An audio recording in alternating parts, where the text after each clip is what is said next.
Hello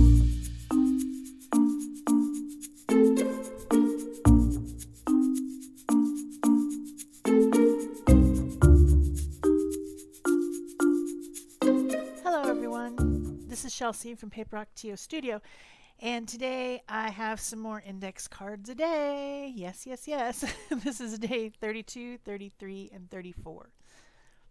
And I'm caught up. If I can get this posted today, I will be all caught up. So the other night I went to a concert in Phoenix with my teenager, and it was called Brit Floyd, which is a cover band for the band Pink Floyd, which is a psychedelic rock band if you haven't heard of them.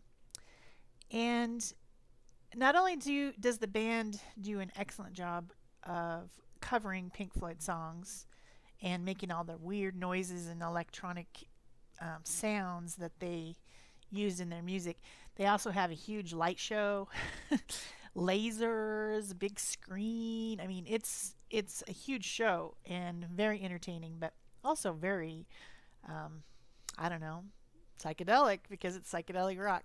And the screen had all these interesting shapes and swirls of color, and I can't even describe it. But anyway, this card I made after that, and I was trying to do these swirls that I've seen my friend Aquarius artist, and I'll put the link to her video doing the swirls down below because it's pretty cool.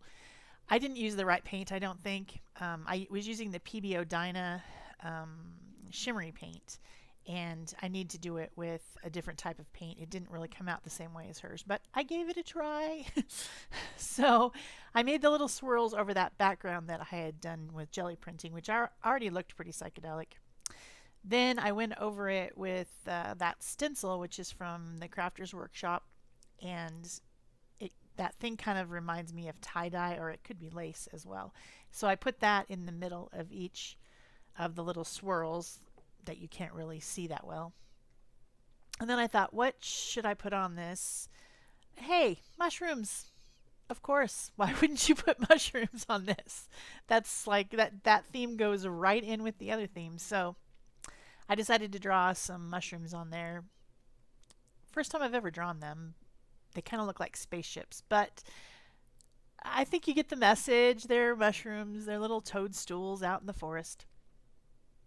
So I drew them with my fine tip Posca pen, and I didn't mess around with drawing it with pencil first. I just went ahead and drew them in the pen and called it good. How hard can it be to draw a mushroom, right? Then I colored in the grass at the bottom with my two colors of Posca pens that come in the 15 set. Yes, people, I will put the material links in the bottom of the description box below so that you can see them, just in case. I know people keep asking me to do it, and I'm really bad about it, so I'm going to do it. I promise. I will take the time to do it.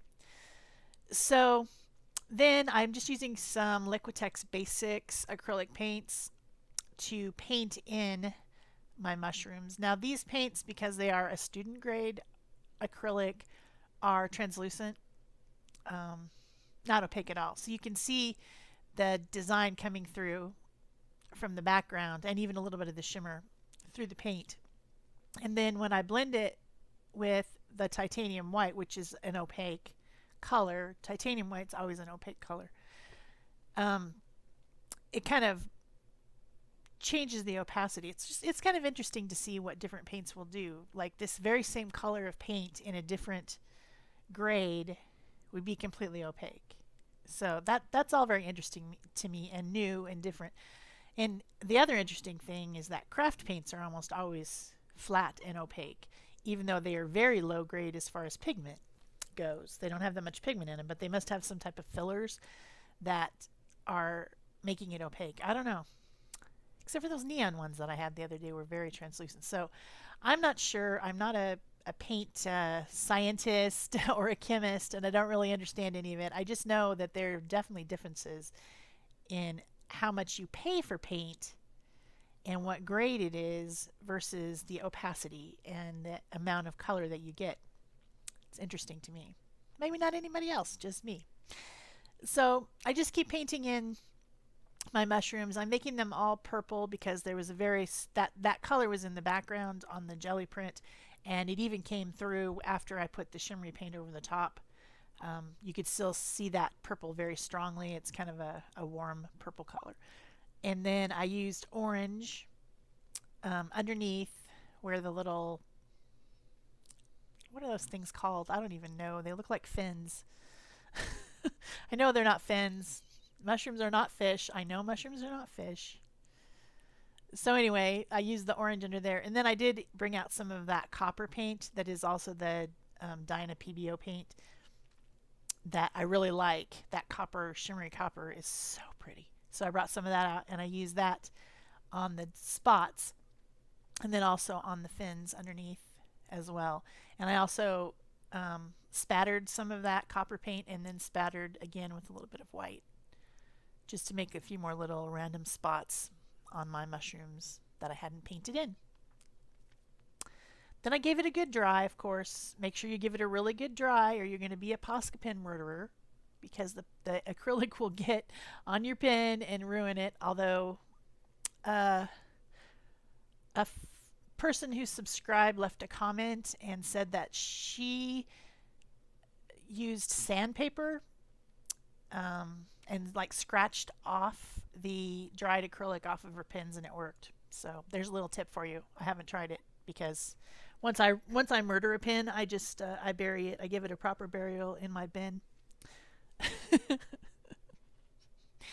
So I went over the lines with my pen, of course, to bring them back out again because once I've put the acrylic paint over them, they're kind of messed up.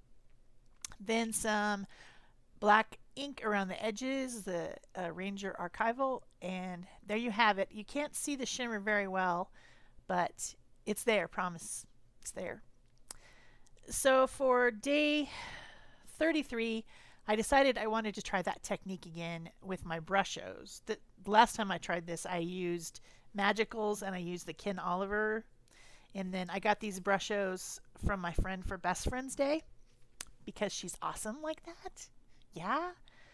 So what you do is you put the powder on the paper and then you rub it in with your finger, which, by the way, stained my finger completely. It won't come off. And then you mist your stamp and stamp over it. And then where the water hits it should become an image. And it's really cool. It actually worked really well with the little French script stamp from Stampin' Up! That I used. Then I tried to do the same thing with the stencil by misting it through, but I think I got too much water on there and it just kind of blobbed up. Didn't really show the little dots that I was trying to do. But it was an experiment. So then I decided to draw on the card over the top to have something on there for the focal image. I decided to draw a dragonfly, just a very, very unrealistic, whimsical dragonfly. Then I decided to paint it by making watercolors, liquid watercolors out of the Brushos. So I put a little water in these paint pot things, this palette thing, in the wells of it, and then sprinkled in some of the powder. And depending on how much powder you put in would be how strong the color is. And I think that my water to powder ratio was pretty weak because the colors aren't that strong. But I was fine with it, so I was painting along, and the purple over the yellowish greenish background completely turned brown. I should have known that. I mean, that's obvious that that's going to happen because these are all going to be activated with water. So if I put complementary colors on top of each other, it's going to turn brown, and that's just reality. But I did it anyway. I just did it anyway. So then I decided after I painted in some that I would do a little bit more sprinkling by just spraying a little bit of water on the wings and then sprinkling color over the top. I was pretty happy with that, and then I decided to add more color, and it got a little bit on the dark side. It got turned to the dark side. Dun dun dun. That can happen. I put purple on there, then I put some more of that turquoise on there, It got darker and darker and darker. But it turned out fine in the end. So I dried it, and I dried it for a long time. I do cut out the footage of the heat tool drying things. I don't think you need to watch paint dry. You're welcome. Then I went back in with a little bit more of the color with some splatters and things because I still had those liquid watercolors that I had made left in my palette. Dried it some more. Then I decided it needed detailing, obviously, because I had now made it into a big blob of color. So instead of using black, I decided to use my medium point white Posca pen. This is the one that comes in the set of 15 colors. So it's got a thicker bullet tip than my fine tip. And I outlined everything, and then I'm like, man, this is still boring. So I decided to kind of draw some designs, doodle designs into the wings. And I'm not a certified Zentangle person or anything, so I don't really know what I'm doing. I'm just doodling as if it was my essay from high school. I always doodled on all my papers when I was in high school and drove the teachers crazy. But I've been doodling a long, long time. So that's what I'm doing. Just making random patterns, whatever comes to mind. Trying to do some circular patterns and some straight patterns for more visual interest.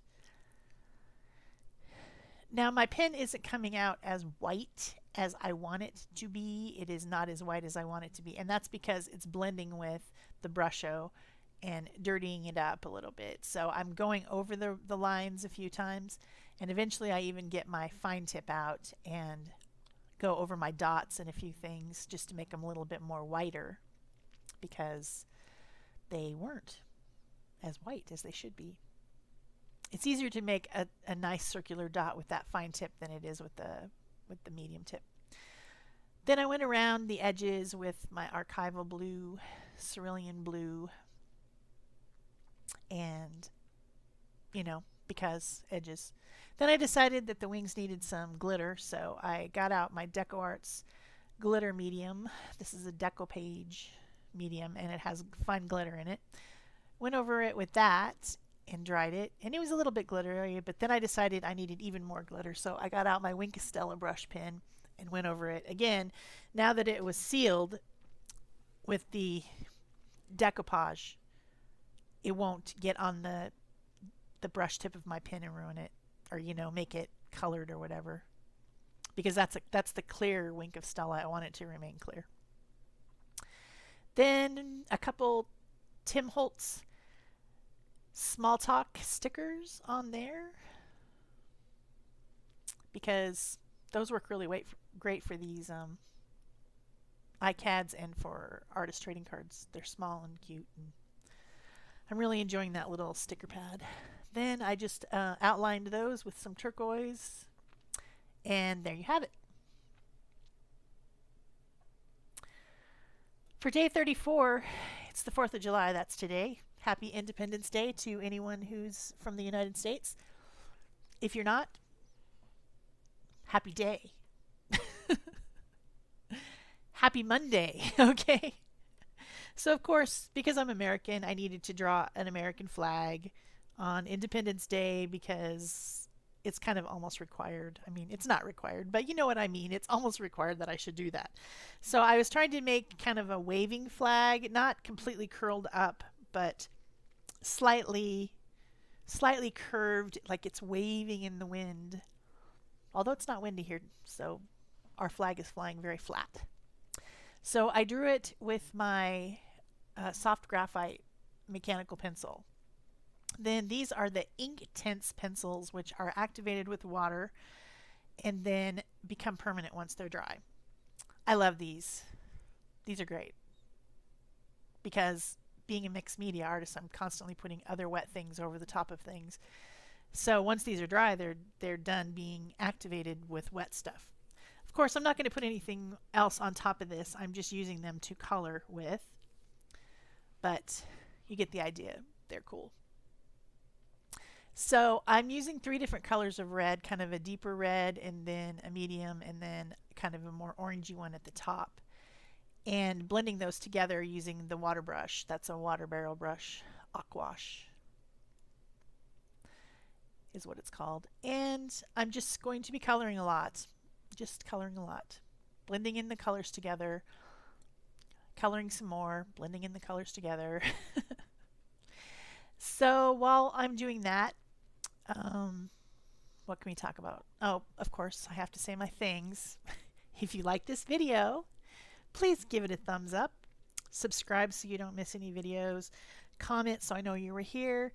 You can share it if you want. If you want to, pin it to Pinterest or share it on Facebook, that's cool. I'm cool with that. Otherwise, whatever.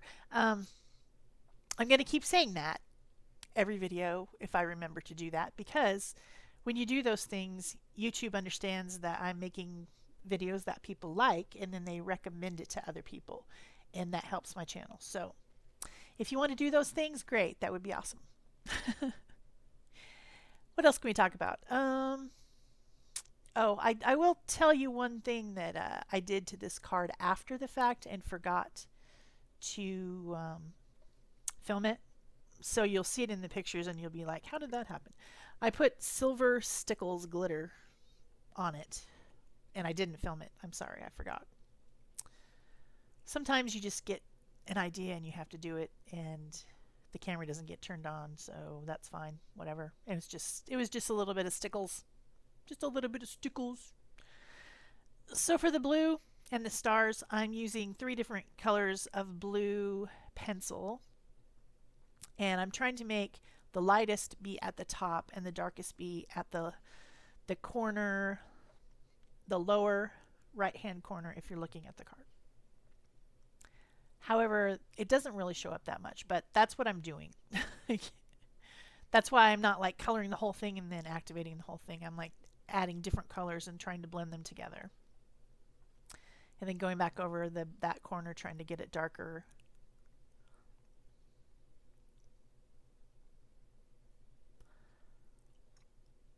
Then I decide to make a little bit of shading as if, this flag is sewn together in pieces, and if it was waving in the wind, it would have some shadows where the sewn parts are. They're more likely to split in that area. So I just used the black and just put it on super, super lightly to make it gray, and then I decided it was still too dark, so I got out some white gesso and just kind of put a watery coat of gesso over it just to tone it down a little bit. And then I added a little bit of highlight there to the middle of the stripes, trying to give you the idea that that part is coming forward when it's waving in the wind. At least that's what I was trying to do.